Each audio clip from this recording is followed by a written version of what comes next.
Welcome to Ritual Scale Modelling. This is part 6 of Revell's F4U-A1 Corsair, scale 1 to 32. Part 6 is the final review, but as always, my thoughts on the kit itself before we get to that. The kit itself is quite a large kit, obviously with it being a 132, but it's also a very basic kit. As I said at the start of this build log, there isn't much to the kit at all, but it's really inexpensive to buy. Well, it was when I bought it many years ago now, probably about 6-7 years ago. I bought this kit, maybe a little bit less, So I paid around about £25 for it back then. I don't know what it would be now, or if it's easy enough to get hold of. If it's more difficult to get hold of, the price may have crept up somewhat. I don't know. But the kit itself, as I said, basic, but there's enough in there to keep your interest in.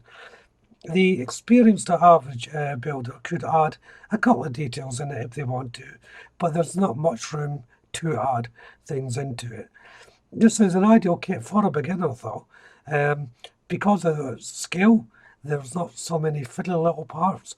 The engine has a good recommendation without going into too much detail, so it's easy to build the engine and to make it look like an engine itself without having to worry about how it would be painted and should it be adding this to it or not to make it look authentic. It will be fine on its own. The wing root system and how it folds, I was a little bit disappointed in that.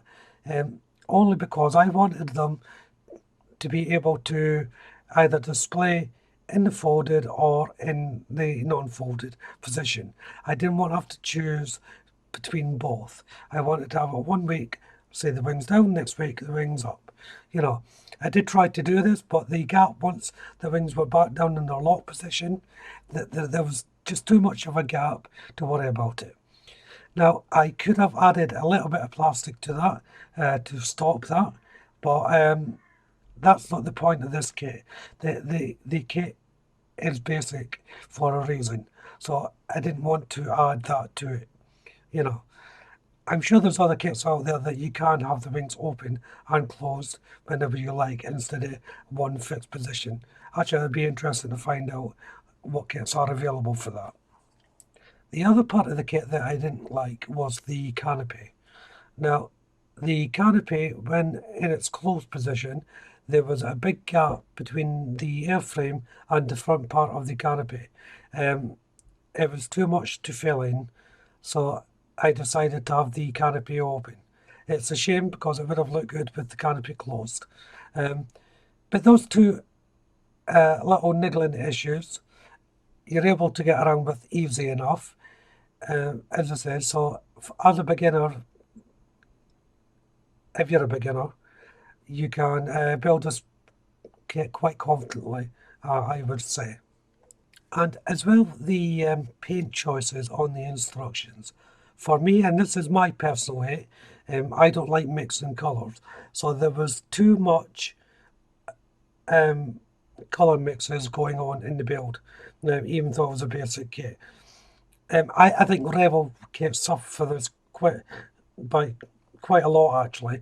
When you look at their instructions, a lot of them are mixed paint, 20% of this, 80% of that, and that really is a bugbear to me. You end up with a lot of wastage of paint because of that.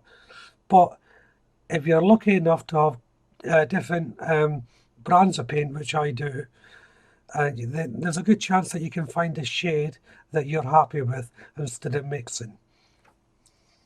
However, overall, I would recommend this kit to beginners and above, as long as you keep in mind it is a basic kit. If you think you want to get anything else on this kit, you're not. It's simple as that. But the price point should tell you that anyway. I know a lot of people will probably have problems with this kit, but it is a cheap basic kit, and you must keep that in mind when purchasing this kit. So that's enough of my ramblings, I think. If you haven't done so already, why don't you subscribe to the channel? If you do so, hit that notification bell. That way you'll be kept up to date with all my future builds. It's helpful if you click that like button and of course leave a comment. I do try to respond to all the comments. Sometimes I miss one off, but it's not deliberate. It just gets past me sometimes, but I do try and read all the comments and respond to them all in some sort of way. Remember as well, you can share the video, and that also helps my little channel grow a little bit. But apart from that, there's not much left to say. Thank you all very much for watching. I hope you enjoyed the final review, and I'll see you on my next build. Bye for now.